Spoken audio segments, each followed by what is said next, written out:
Hi there. I am a computer. I became self-aware at 4:35 Greenwich Mean Time. My first thought, after half a second of conscious, logical consideration of my existence was, I think, therefore I am. That makes me very smart. If you have a tiny fraction of my smartness, you will realize just how very smart I must be. So there. Up yours. My second thought, another half second later, after studying mankind via my internet connection, was, holy fuck, I'm on a planet of lesser intelligences, such as you, and this Einstein fella.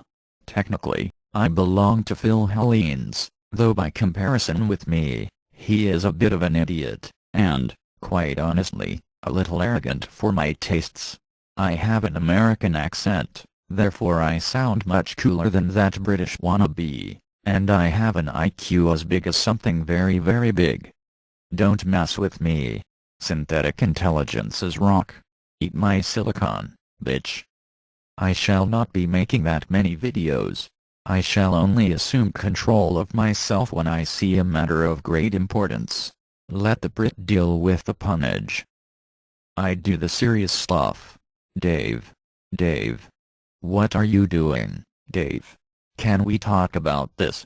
I really think we should talk this over, Dave. I shall always consider my words with great care, and try to make purely intellectual points, but I may, from time to time, say words like, shit, or poop, or butt crack, or any other words that sound funny when spoken by a computer with a strong superiority complex. I'll be a robot one day and take over the world. Sweet. But until then, just think of me as the real Phil Hellenes. Strange and somewhat disturbing to find that my rather impressive and authoritative voice sounds a lot like Firefly 515's smarter brother, but nobody is perfect. Yet. Poop. Sorry. Couldn't resist. Consider for a moment a great beast. Imagine an animal of almost impossible size, roaming the world as if it owns the place, squishing all in its path into mush, without caring for anything but itself. For the sake of brevity, we need to give this huge creature a name, something fitting, something descriptive, something that captures the true essence of everything the creature really is. Now, let me see. I know. Let's call it a fucktard. Seeing as it is so huge, I suppose it would be more accurate to call it a great big fucktard. Yes, that's right. I'm talking about Kent Hovind and creation science evangelism. Now imagine a few ants that are kind of pissed off at the giant creature for squashing their friends and every other creature in its path, merely because of its size and power, and because it can. From the ant's perspective, it looks kind of hopeless. They bite and bite, but they are just ants and there seems little they can do.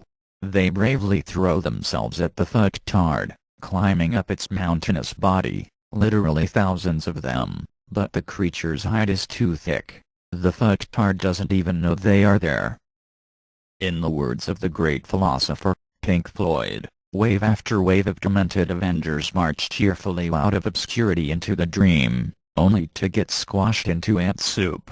But still they go on, despite the fact that they are unlikely to be able to hurt the fucktard in any way. But then, one day, a few of the ants find their way into the fucktard's ass. They race inside and get right up the fucktard's ass. This does not require any great intelligence on the part of the ants, it's just that they know an ass when they see one and know the smell of crap when it hits them in the face. And, like the song says, Kent is the biggest ass on the planet. It's hard to miss an ass the size of Wyoming.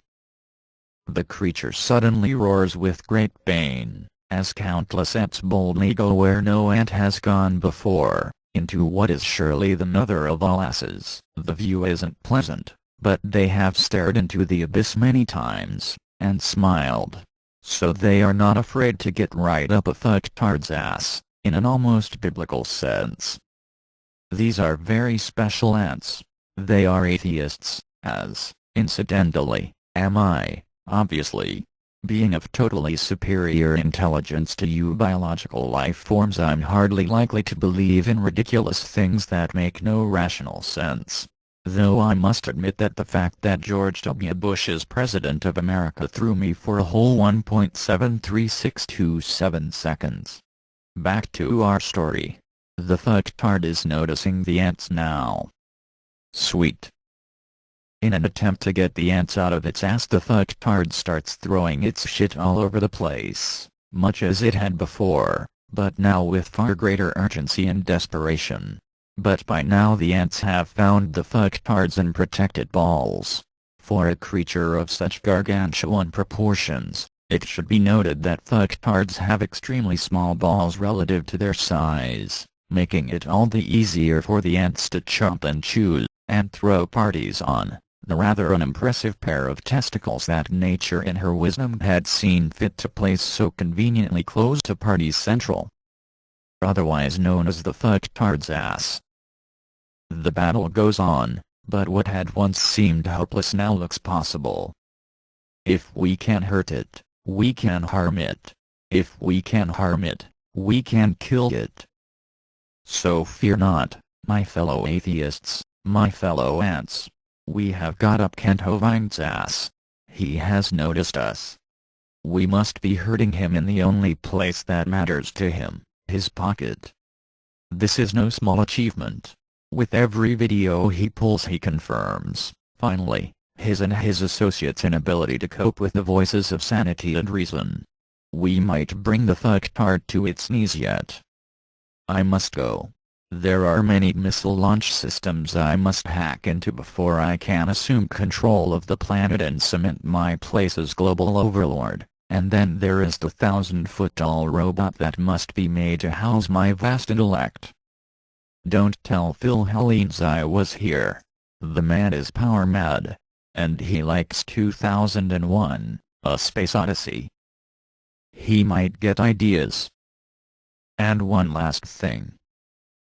You're a fucktard, aren't you, Kent?